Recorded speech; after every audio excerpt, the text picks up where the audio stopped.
My name is Holly Griffin. I'm a single mom, and I thought I'd seen the worst my family could do until that Monday night. The phone rang while I was cleaning up after dinner. My younger brother's name flashed on the screen. He didn't even say hello. Holly. Listen, Cole's 5th grade graduation party is going to be huge. We booked the entire country club live band, the works. I smiled, waiting for the invitation. It never came. Then his voice dropped ice cold. Just so we're clear, you can come if you want, but Kennedy, leave her home. She's not important enough to be part of Cole's big day. I froze. He said it like he was telling me the weather. My 12-year-old daughter, his niece, wasn't important enough. I heard myself ask, "Did you really just say that about my child?" He laughed short and sharp. "It's Cole's moment. Don't make it weird." Click. Line dead. I stood there holding the phone, heart pounding so hard I thought it would break a rib. That was the exact second I knew someone was going to pay for those words, and it wasn't going to be my daughter. If you've ever had family, treat your kid like they don't matter. Smash that like button and subscribe, because what happened next left every single one of them speechless. You're not going to believe how far this went. When the call ended, I just sat there on the sofa staring at the black screen. Kennedy wandered in from the kitchen, earbuds dangling, carrying a glass of water. She was 12 tall for her age, and already too good at reading my face. She set the glass down and dropped beside me without asking what was wrong. I took a breath that felt like dragging air through broken glass. "Sweetheart, Uncle Garrett just called about Cole's 5th grade graduation party. He doesn't want you there." Her eyes flicked to mine, then away. She nodded once, slow, like she'd been expecting something like this her whole life. Then her fingers found the sleeve of my hoodie and twisted it so hard the fabric went white under her knuckles. I pulled out my phone and typed the shortest message I could manage. "To Garrett. We won't be coming. Sent." I barely had time to lock the screen before Mom's name lit up. I put it on speaker so I wouldn't have to repeat a single word later. "Holly Marie Griffin." She started using my full name the way she only does when she's already decided I'm wrong. "Garrett says you're making a scene over a children's party." I closed my eyes. He told my daughter she isn't important enough to attend Mom. That's the scene. Oh, please. He's excited. Cole's the youngest grandchild. You know how your brother gets when it's about his kid. Don't turn this into World War III. Kennedy's grip tightened. I covered her hand with mine. "I'm not turning anything into anything," I said, voice flat. "I'm keeping my daughter away from people who think she's disposable." Mom huffed. "You were always the sensitive one. Let it go, Holly. For family." She hung up before I could answer. The family group chat exploded 30 seconds later. Bridget was first, of course. "Bridget, wow. Boycotting a 5th grade graduation party, real mature, Holly. Bridget, Cole's been looking forward to this for months. Stop being petty.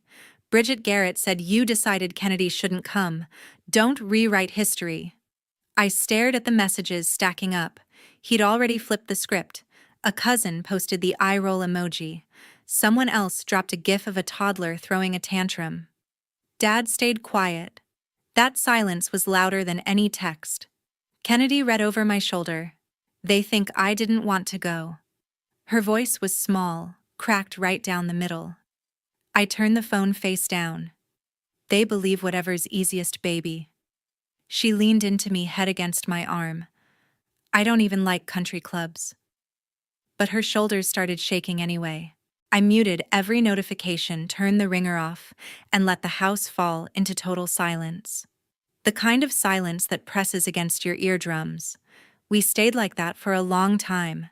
She didn't cry out loud. She just breathed fast and shallow until she wore herself out. Eventually she whispered, "Do they love Cole more than me?" I swallowed the rock in my throat. "Some people love loud, sweetheart. Doesn't make it real love, and it sure doesn't make you worth less." She didn't answer, just curled tighter against my side. I thought about every Christmas where Cole got the bigger pile of gifts because he's the baby, Every vacation where Garrett changed plans last minute and everyone shrugged. That's just Garrett. Every time Mom said, "You're the oldest Holly. You understand," like understanding meant swallowing whatever they threw at me. I was done swallowing. Kennedy fell asleep, still clutching my sleeve like it was a lifeline. I carried her to bed, tucked the blanket around her shoulders, and stood in the doorway longer than I should have. When I came back to the living room, the house was dark, except for the streetlight cutting through the blinds. I picked up my phone again. One new voicemail from Mom. I deleted it without listening. The quiet wasn't heavy anymore. It was sharp. It was clear. They had just taught my daughter where she ranked in this family. I was about to teach them where I ranked. A week went by faster than I expected. Thursday night, the doorbell rang while I was folding laundry. A courier in a navy blazer stood there holding a thick cream envelope sealed with real gold wax. The country club's logo was embossed in the corner. My name was printed in elegant raised lettering, Ms. Holly Griffin. Nothing else. No +1. No and Kennedy. I signed for it, closed the door, and left the envelope on the kitchen island like it might bite. Kennedy walked in 5 minutes later, fresh from shower hair still damp. She spotted it immediately. "That's the invitation, right?" She tried to sound curious instead of hopeful. I nodded. She picked it up, ran her thumb across the seal, then carefully opened it. The card inside was heavy stock navy border gold foil lettering. She read it once, twice, then set it down exactly where it had been. "Just you," she said, voice flat, eyes on the marble countertop. I stayed quiet. There was nothing to add. That night, she barely touched her dinner. Afterward, she disappeared to the couch with her phone and a blanket pulled up to her chin. I was loading the dishwasher when I heard her sharp inhale. I dried my hands and walked over. "What is it?" She turned the screen toward me without a word. Cole had posted a full Instagram story takeover. Slide 1, him standing under the country club's stone archway in a tailored navy blazer, caption "Graduation weekend loading." Slide 2, drone footage of the clubhouse at golden hour, fairy lights twinkling across the patio, text overlay, "This is gonna be legendary." Slide 3, close-up of the gift table, already overflowing boxes from Nordstrom Apple, even a shiny new gaming laptop half unwrapped. Slide 4, Cole and 6 friends in matching sunglasses, arms slung around shoulders, caption, "My people. Best squad ever." Slide 5, Sierra's video of Cole walking the practice green, while parents clapped, caption, "Our baby is all grown up, so proud." Slide 6, Cole holding a massive foil balloon shaped like a diploma that read, "Class of 2030, Future CEO." Kennedy's thumb stopped on the final slide. Cole grinning next to a life-size cardboard cutout of himself in a cap and gown, caption, "Thank you to everyone who's part of making this the biggest day of my life." She lowered the phone slowly. "I guess I'm not part of it," she said so quietly I almost missed it. I reached for her shoulder, but she shifted away just enough. "Mom," she whispered, staring at the blank screen, "what did I ever do to them?" The question wasn't loud, it was small, broken, and it hit me like a fist to the chest. "Nothing," I said. My voice cracked on the single word. She gave the tiniest shrug.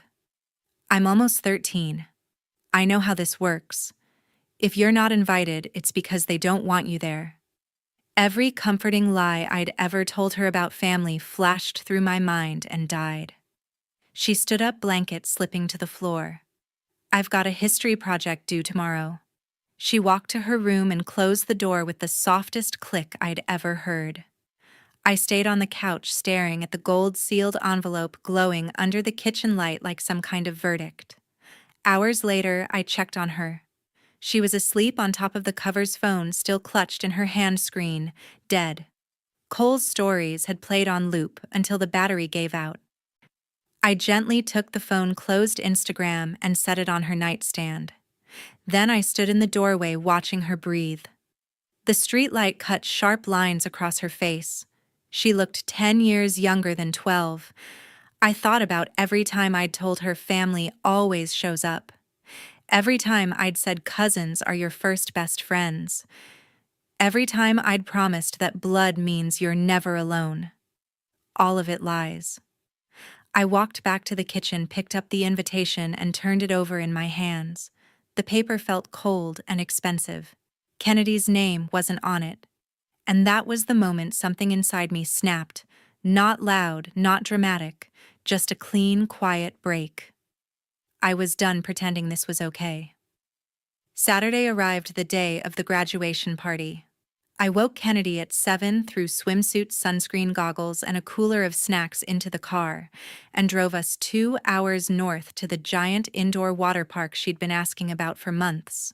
We spent the entire day screaming down the tallest slides, racing each other in the wave pool, floating the lazy river for hours, eating terrible nachos and soft-serve ice cream that melted faster than we could lick it, and laughing until our stomachs hurt and our voices went hoarse.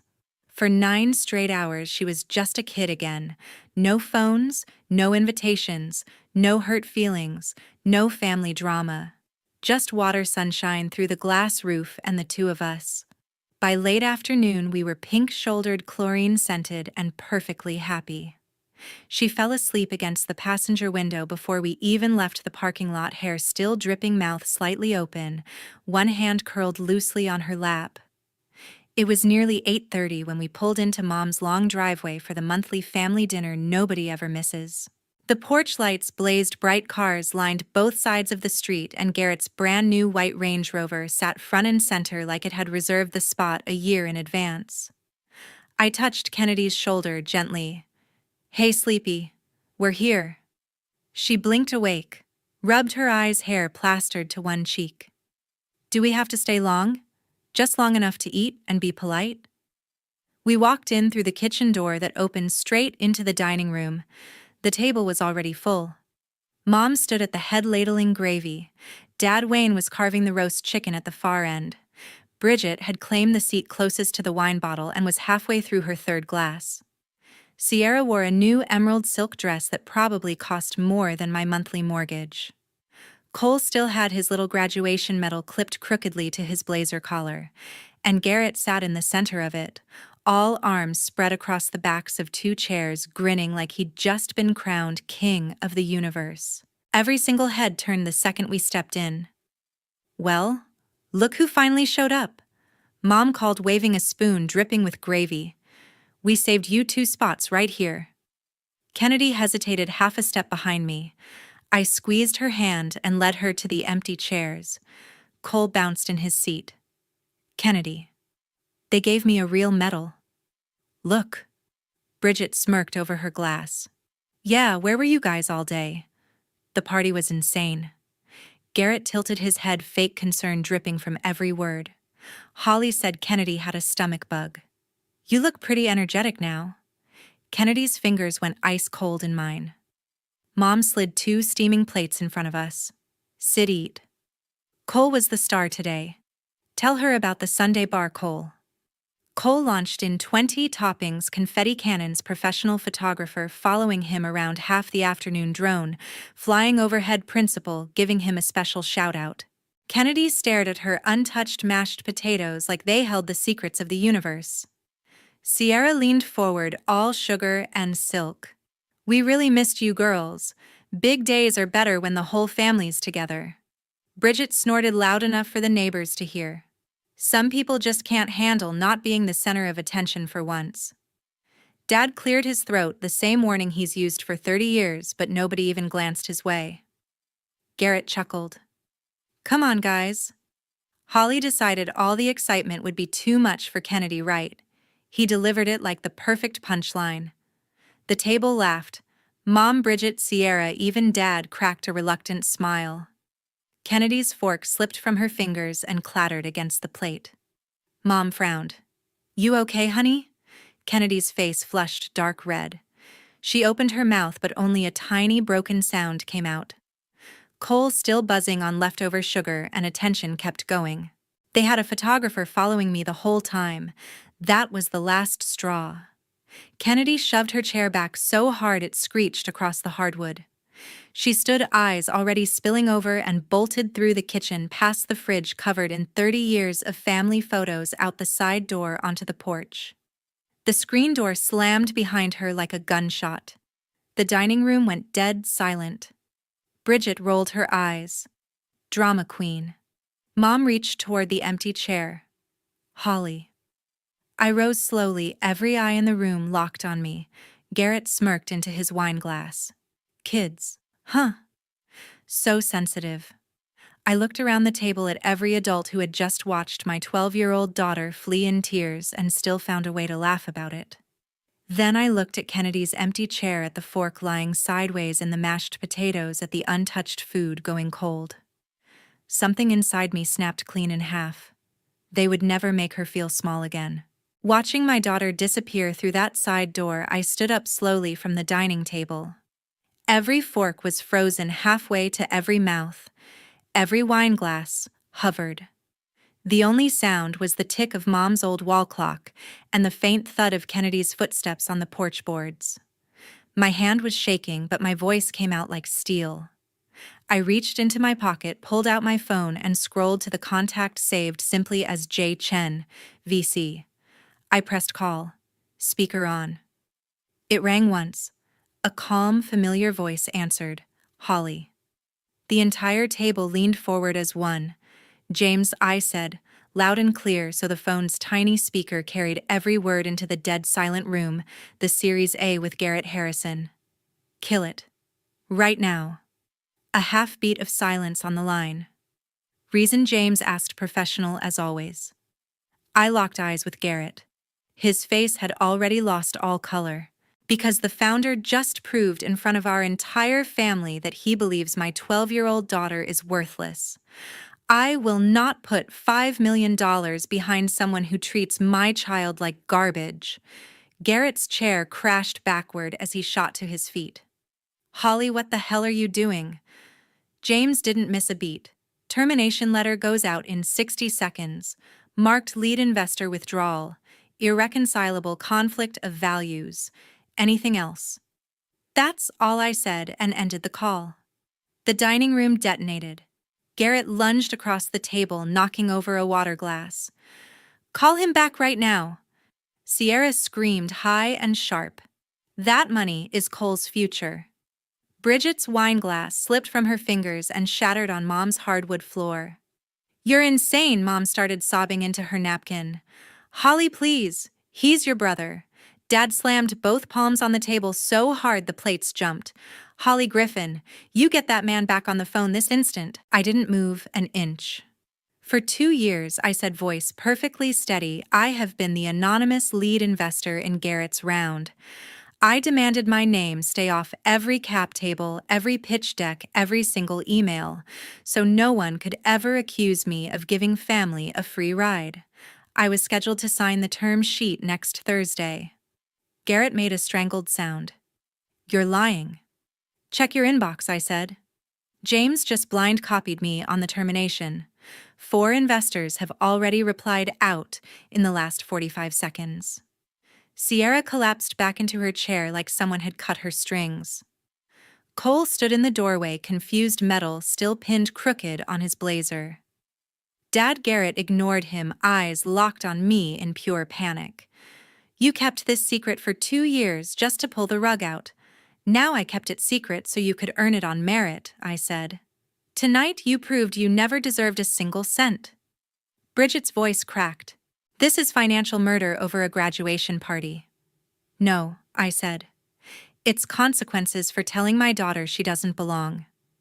Mom reached for me, tears streaming down her cheeks. Holly, call him back. We'll fix everything. Please. I looked at the woman who raised me and felt nothing but ice. You had the chance to fix this the second she ran out crying. You laughed with him instead. Garrett dropped to his knees right there on Mom's dining room floor between the roast chicken and the gravy boat. Holly, I'm begging you. His voice broke on the last word. I looked down at my little brother on his knees in front of everyone who'd spent their lives telling me to let him win, and waited. He couldn't even glance toward the porch where Kennedy sat. That was all the answer I needed. I took one step back from the table.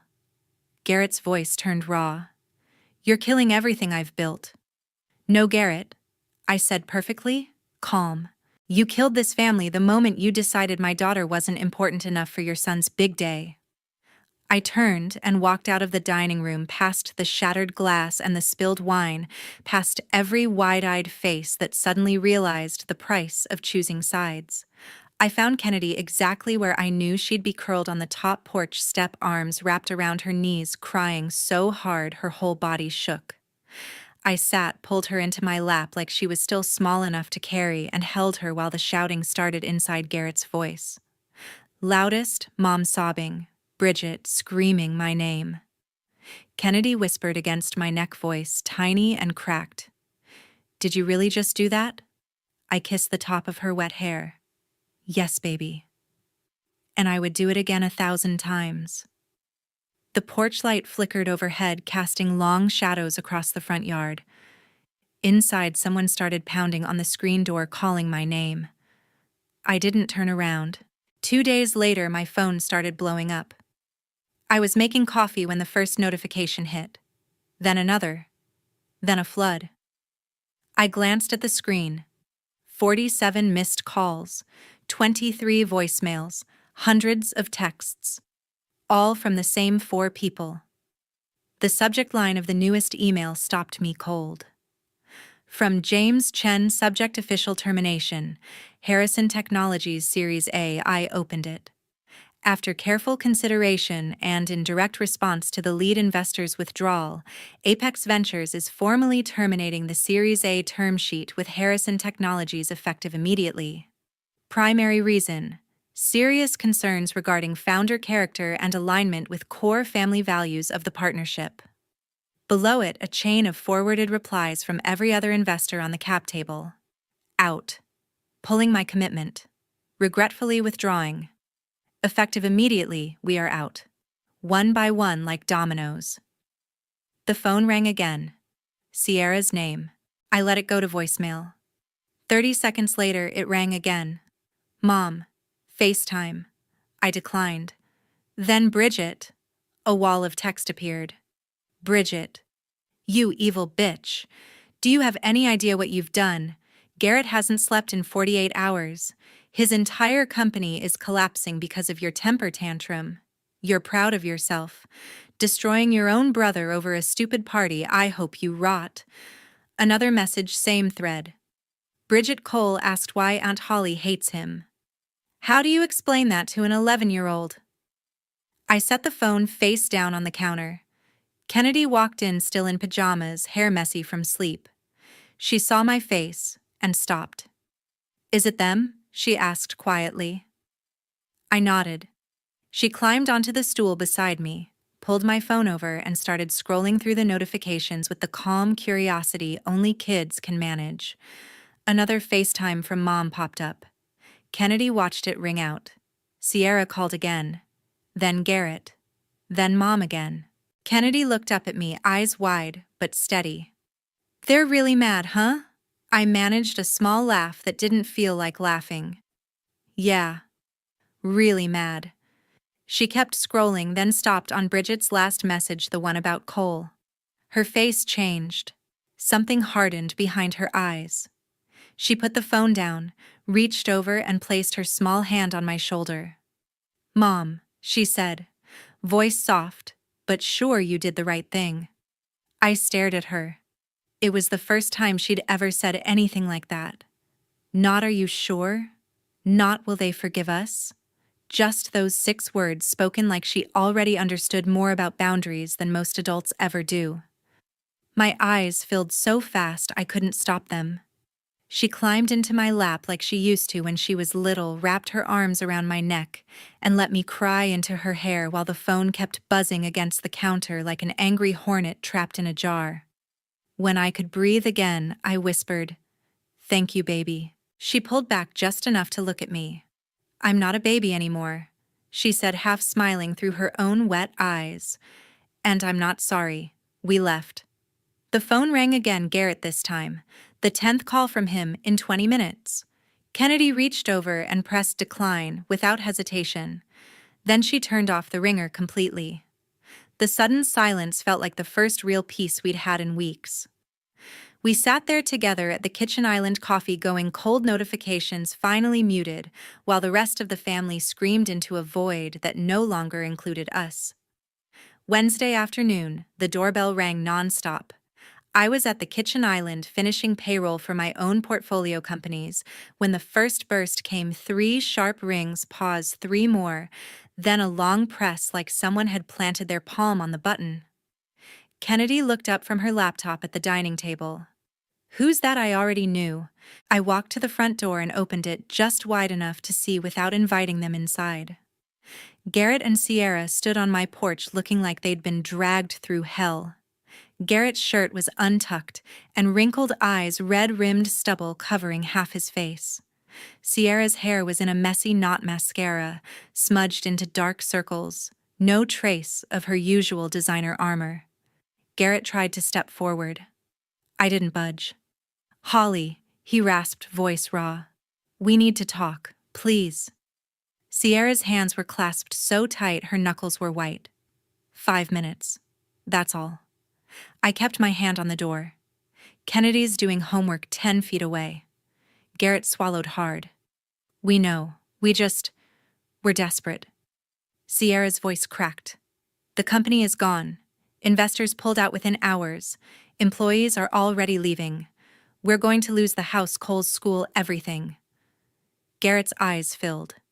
"We're on the edge of bankruptcy. Please call James. Tell him it was a family fight that got out of hand.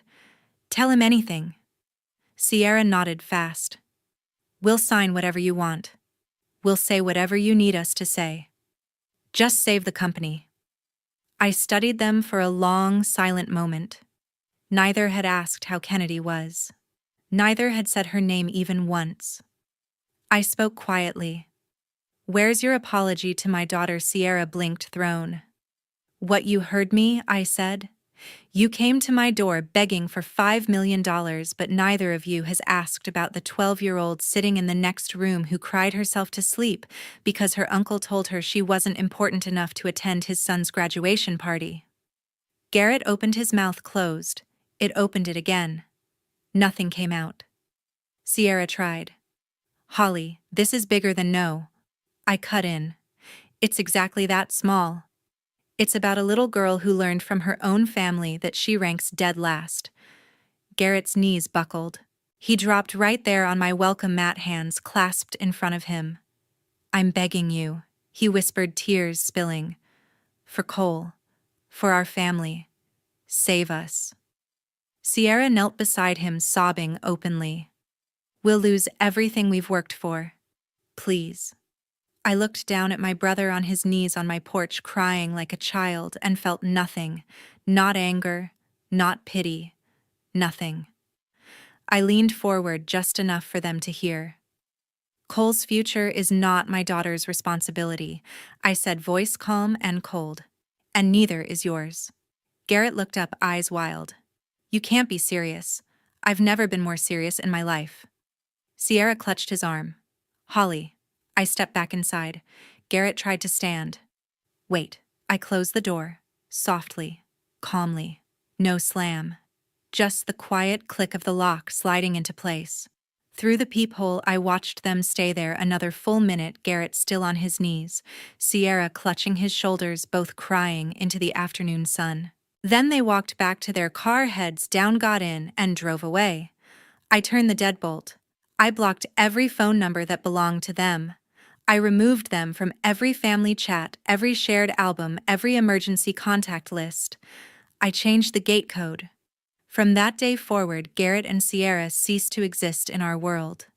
Kennedy never asked about them again, and they never once tried to reach her. Not a text. Not a birthday card. Not a single word. 8 months later, everything had changed. Garrett's startup officially filed Chapter 7 in February. The big house in the gated community went into foreclosure 3 weeks later. They sold it for less than they owed and moved into a 2-bedroom apartment 20 miles away. Cole switched from private school to the local public middle school. No more country club summers, no more designer backpacks. The monthly family dinners stopped existing. Mom tried to organize one in April, then again in June. Nobody showed up except Bridget, and even she left early. Mom still called every few weeks. I let most go to voicemail. When I did pick up, the conversations were short, polite, and empty. She never mentioned Garrett or Sierra by name anymore. She just asked about the weather and Kennedy's grades, then hung up like she was afraid to say the wrong thing. Bridget sent one last venomous text on Cole's 12th birthday, blaming me for him not getting the gaming laptop he wanted. I blocked her number that same day. Dad never called at all. Kennedy grew 3 inches over the summer. She made the honor roll, joined the debate team, and started volunteering at the animal shelter on Saturdays. She never once asked about her uncle, her aunt, or her cousin. Their names simply stopped coming up. One October evening, we were eating takeout on the back patio when she looked up from her phone and said completely out of the blue, "I'm glad we don't have to pretend anymore." I set my fork down. "Pretend what? That they actually cared," she said. "It's easier when people show you who they are. You don't waste time hoping they'll change." I stared at her. 13 years old and already wiser than half the adults I knew. "You okay with how everything turned out?" I asked. She shrugged, took a bite of fried rice, and answered with her mouth half full. "I have you. That's enough family for me." I felt my eyes sting, but I smiled anyway. Later that night, I walked past her room and saw her pinning a new photo to the corkboard above her desk, me and her at the water park from the day of the party, both sunburned and laughing arms around each other. No one else was in the picture. And that was perfectly fine. I never heard from Garrett or Sierra again. Not a text, not an email, not even a holiday card with Cole's school photo. They vanished from our lives as completely as if they'd never existed. Some people think I went too far. Some people think I should have found a way to forgive. I don't lose sleep over it. I sleep just fine, knowing my daughter will never again sit at a table where people laugh while she cries. I sleep just fine, knowing she's growing up, understanding that love isn't just a word people throw around when they want something. And I sleep just fine knowing that some doors have to slam shut forever so the right ones can finally open. Kennedy is happy. She is strong. She knows her worth. And that is worth more than any $5 million, any family dinner, any fake apology that never came. I never regretted a single second of it. Some doors close so better ones can open, and ours are wide open now.